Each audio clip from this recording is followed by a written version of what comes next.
going to invite my colleague, Kim Brooks, the president of the First Nations Health Directors Association, forward.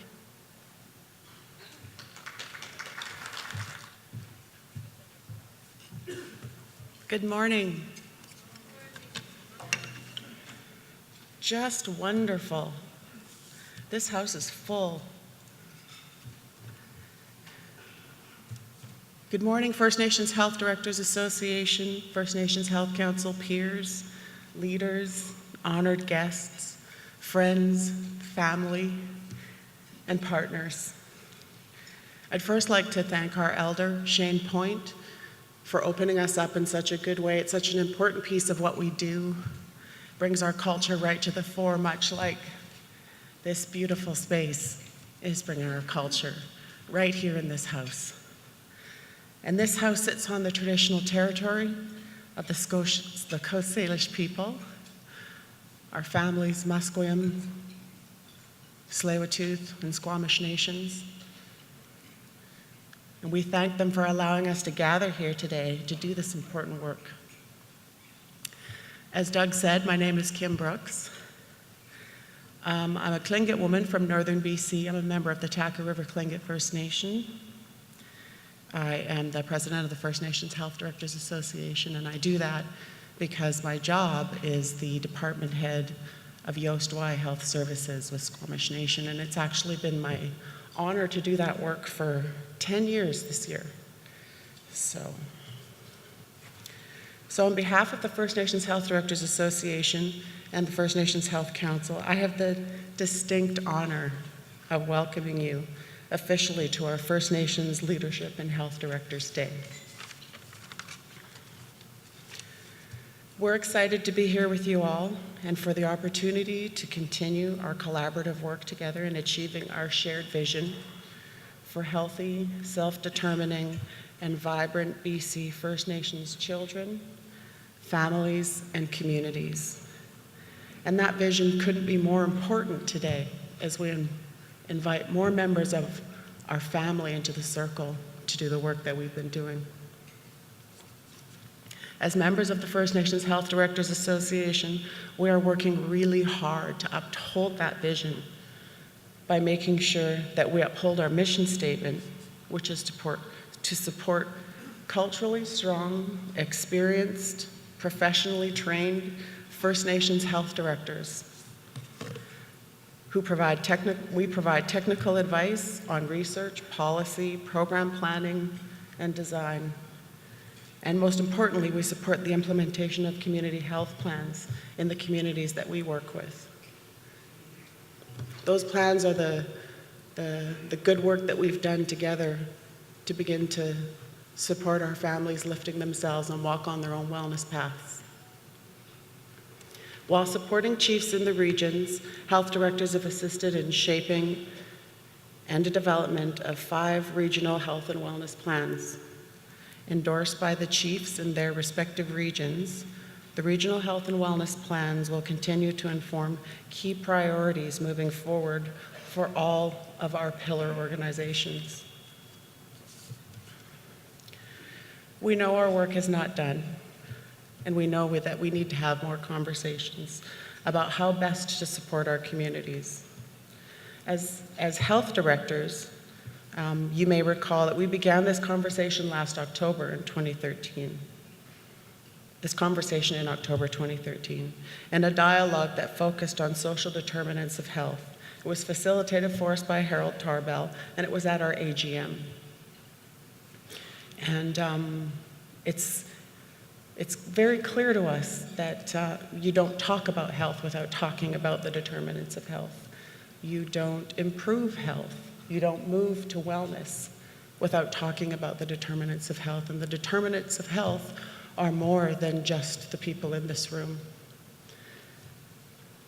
Today is an opportunity for health directors to hear more about Wellness 2025 strategy and to contribute to the conversation with leadership as a collective.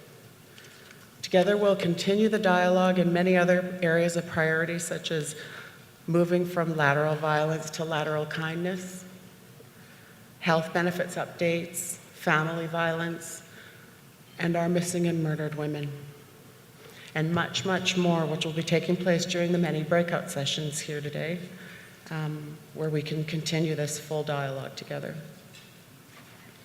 As health directors, we work in our communities, often on the front lines.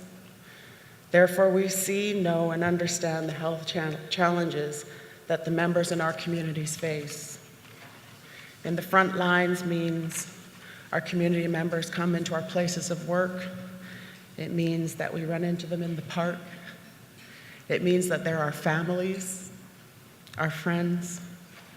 And so it's very much a part of our day-to-day lives that we know when we bring that wisdom to the table to do the good work that we're doing here today and that we've been doing for 10 years so far.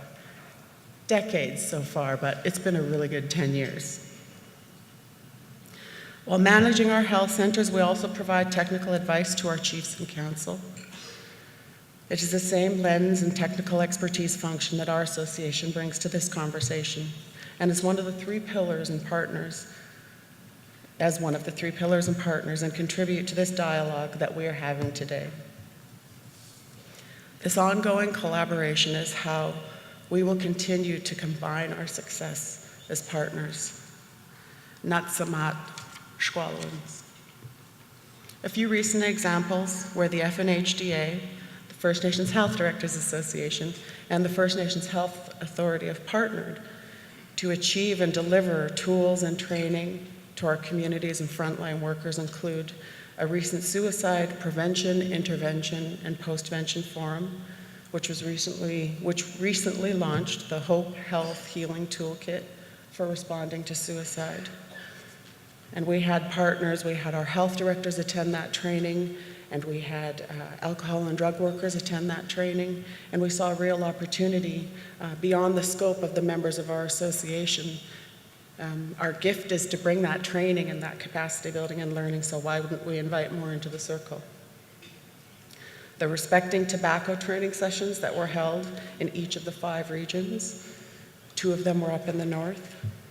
And of course, our health benefits report with a summary of recommendations as we continue to provide that technical advice to the transformation we're all seeking to be part of.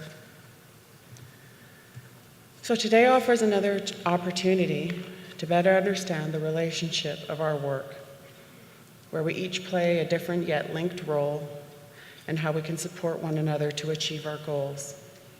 So I encourage you to attend as many of the sessions throughout the day as you are able, and you'll have a number to choose from. In your conference bag, as Shane pointed out, you'll find that there were 2 gifts that were included. The first one is a gift from the First Nations Health Council. It's a notebook, and we hope that you'll use it and you'll attend the sessions and you'll write down all of your good thoughts, notes, and reflections so you can share them with us here today in the dialogues, and you can take them home with you, and they can inform you in your work and your planning, and that you can share them with other people who will benefit from it. And the second gift, of course, is the paddles that our elder Shane has already had us use. And I have to say, the second gift is from the First Nations Health Directors Association.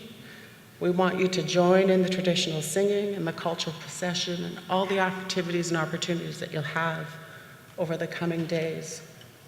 But I have to say that I really appreciate this gift because once again, it's such a true reflection of our culture. And Shane reminded us of the meaning of these when they're given to us, and that we are welcomed and we are part of the family. And for me personally, the paddles could not more clearly represent home and land, because the paddles connect me to the water when I paddle, and the wood connects me to the land and the trees that it came from, and they smell great. If you've smelled them, they're amazing.